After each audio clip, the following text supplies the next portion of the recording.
Ma bio, excuse-moi, hein, mais ce que je vais te dire, je prie Dieu que l'esprit qui est en train de te fatiguer là, il puisse sortir par cette vidéo là. Parce que moi, je ne peux pas te conseiller. Parce que tous ceux qui veulent te conseiller, ils sont jaloux de moi. Je suis une star. J'ai tout. J'ai la visibilité que eux tous réunis. Ma petite, la visibilité, c'est le plus grand malheur qui puisse arriver à quelqu'un.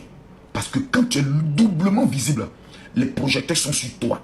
L'appareil judiciaire te voit encore 2 fois plus. Tu ne peux plus passer sous-marin. C'est-à-dire on te voit dans tous tes faits et gestes. Tu ne peux pas être sur le territoire français. Tu n'es pas résidente. Tu n'es pas française. Et puis venez dire, dans un pays où il y a la lutte contre les stupéfiants, venez dire que moi, il est fava, il est pris la coque. Toi et moi, dans l'eau, on est allé se décaler. Tout le monde est sur le territoire français. Et puis, c'est Go Leslie, la plus grande bordelle de l'Afrique sur le territoire français, qui va maintenant faire la bordellerie dans la poussière du Burkina Faso. Une lélé que le monde a défoulé, c'est-à-dire tout le monde a jeté, la Suisse l'a jeté, même sa Gorbi qui vivait avec elle l'a jeté, tout le monde l'a jeté. Elle est devenue maintenant panéliste, elle sort de panel en panel parce qu'elle était une petite vieille, c'est la tante des bio pour essayer de se redonner une certaine chance sur les réseaux sociaux. C'est bordel là qui a venu t'appeler pour te dire ma chérie, tu es en train de bismer, toi qui es commerçante sur le territoire français où tu es passé à l'ambassade, on t'a donné visa. Toi, tu as venu t'asseoir pour dire que toi, tu te drogues sur les territoires. Si ce n'est pas une 6h, ça sera une 6h30.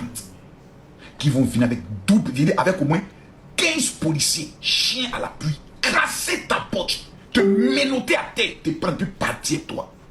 C'est là que tous ceux qui t'ont un jour aimé, que tu appelles les bios là, c'est là que tu vas te rendre compte qu'en vérité, les mêmes bios dont tu parles, ils sont abonnés à tous nos comptes.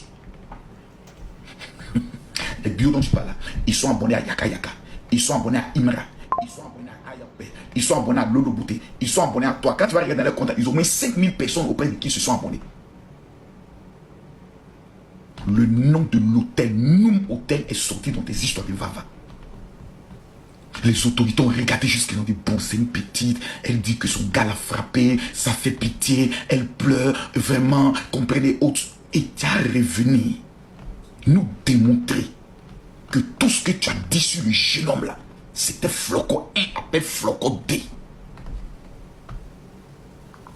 Et avec qui tu en clash, t'as celle qui était ta confidente. C'est-à-dire, Aya Robert fait sortir un. Ancien côté son des Imra. On fait le rapprochement. Et puis tout le monde dit, litige. Puisque je me dis aujourd'hui, Aya Robert n'est plus une nouvelle sur la toile. Je crois que ce sont les premières personnes à pouvoir engager les affaires qu'on appelle clash là sur les réseaux sociaux. Parce qu'avant, il faut dire, c'était vraiment très violent. À l'époque de Bob Lee, pour ceux qui ont connu l'époque là, et paix à son âme d'ailleurs, après vraiment, on connaît un peu la fin de Monsieur Bob Lee. D'ailleurs, en tout cas, c'était une parenthèse. Et je me dis aujourd'hui, voir aujourd'hui en 2026, voir encore Aya Robert encore dans les clashs, alors que beaucoup sont déjà passés à autre chose. Je pense qu'à l'époque, il y avait Apuchou, il y avait Makoso, il y avait Yaka Yaka, il y avait Leslie, il y avait Evie de Milan, bref, Lova Lova.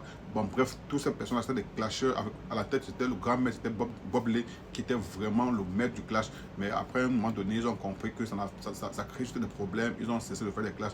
Et voici qu'en 2026 encore, pour un malentendu, ils reviennent à se clasher au point où si quelqu'un avait confié un jour un secret à une personne, voilà qu'aujourd'hui ils viennent tout verser. D'ailleurs, je me dis vraiment c'est pas beau à voir, c'est pas joli. Et vraiment aujourd'hui la toile a une autre coloration qu'avant. Avant on était juste sur Facebook là-bas, mais aujourd'hui on parle plus sur Facebook que sur TikTok. Et voilà que je me dis que les aînés qui ont eu à faire ce clash avant et qui ont vu que ça va payer. Aujourd'hui, on a vu Apuchou National qui s'est reconverti, Marcos également, qui bon, lui également, il ne clash plus trop, mais de temps en temps, quand ça vient, il peut clasher. Mais il a quand même eu à prendre un chemin qui est encore plus noble. Et j'espère que vraiment Aya Robert et Mabio vont essayer de se calmer et de comprendre que le clash ne va les amener nulle part, juste peut-être les détruire ou bien encore salir davantage les images. Certes, ils auront les abonnés parce que les gens aiment bien ça, on va venir regarder, mais après ça, l'image qu'ils vont donner aux gens ne sera pas une très belle image. Et j'espère vraiment qu'elles vont comprendre cela et qu'elles vont essayer de se ressaisir et de venir à de bons sentiments. Parce que là, vraiment, ça va pas aller très loin. Et je vois que beaucoup prennent des balles perdues dans les clashs. Parce qu'il faut dire,